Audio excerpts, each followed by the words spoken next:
So what happens when faith in our public institutions just breaks down? Where do you even turn? Today, we're digging into a pretty radical idea. What if we could build a government that runs on verification, not just on trust? Let's dive in.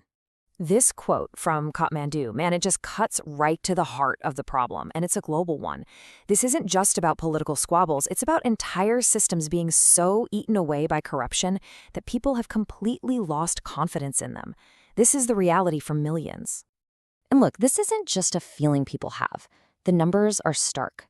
Coming in at 107th, that puts Nepal in a group of nations with really serious systemic corruption issues.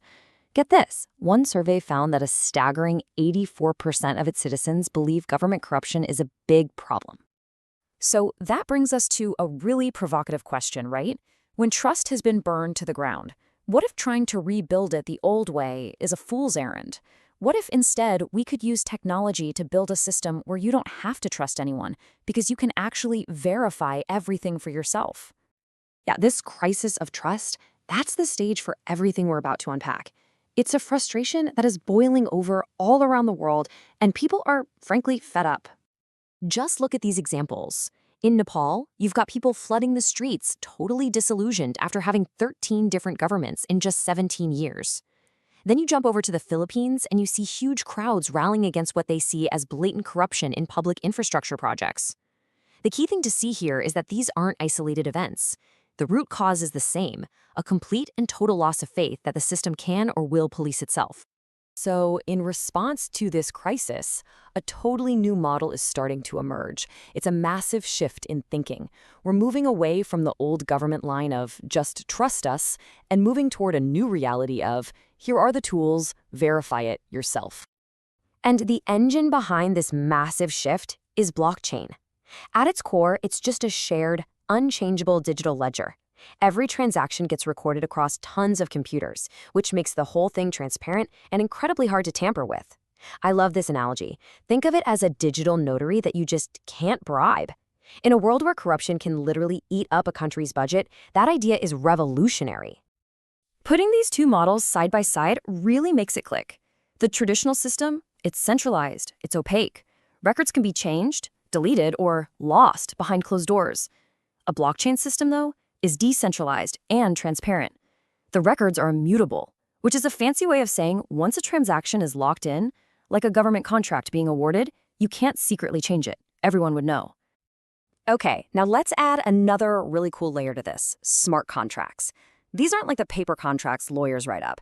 They're basically simple computer programs that live on the blockchain.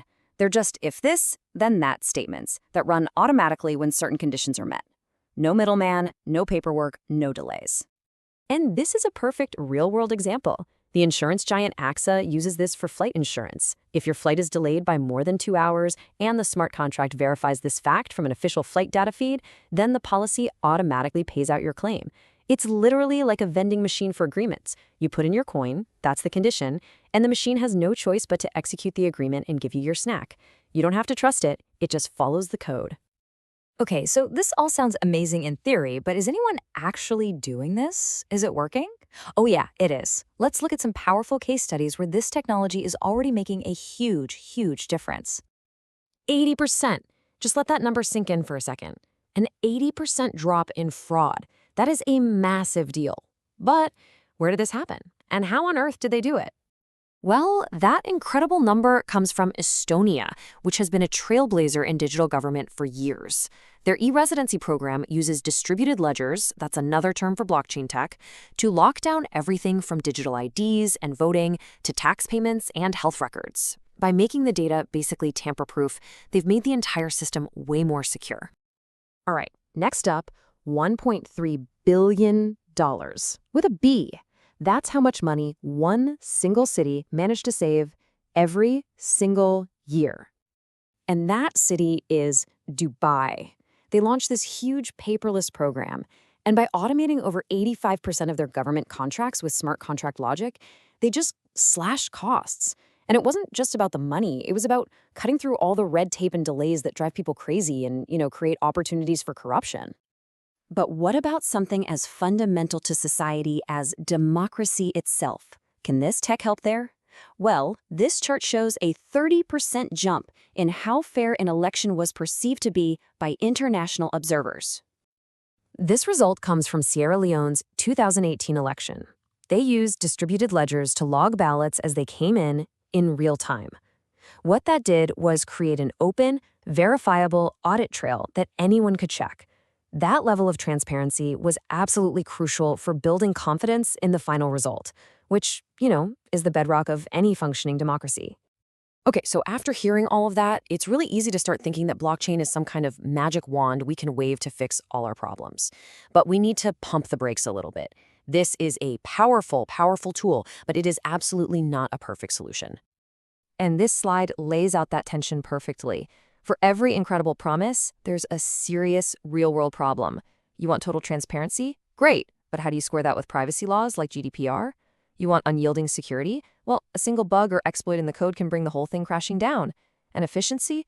Ethereum, one of the biggest blockchains, handles about 15 transactions a second. Visa handles 24,000. So yeah, for every promise, there's a pretty big problem to solve. And the list of roadblocks goes on. You can't have a digital government if your citizens don't have reliable internet and electricity. The laws are still playing catch-up to this tech. And then there's something called the Oracle problem, which is a huge deal. How does a trustless system get reliable data about the real world, like whether a flight was actually delayed? Because if you feed it bad data, you're going to get a bad result. The old rule still applies: garbage in, garbage out. So, with all these challenges, you might be wondering, is this even worth it? Well, this is where it gets really interesting. Success isn't about having the perfect technology. It's about having the right strategy for how you put it to work. So what does a smart path forward look like? Well, first, governments have to create clear rules of the road. You need public-private partnerships to help share the huge costs and the technical know-how. And critically, instead of trying to rebuild everything at once, the smart move is to start small. Run pilot programs, like they're doing in the Philippines to track infrastructure spending, learn from them, and then scale up what actually works. And all of this leaves us with one last big question. Blockchain gives us an amazing new toolkit to enforce transparency and hold people accountable. But at the end of the day, technology is just a tool. It can make a system much harder to cheat, but it can't get rid of the human desire to cheat it. So we have to ask, can we really code a better government? Or the biggest bug's not in the software, but in us?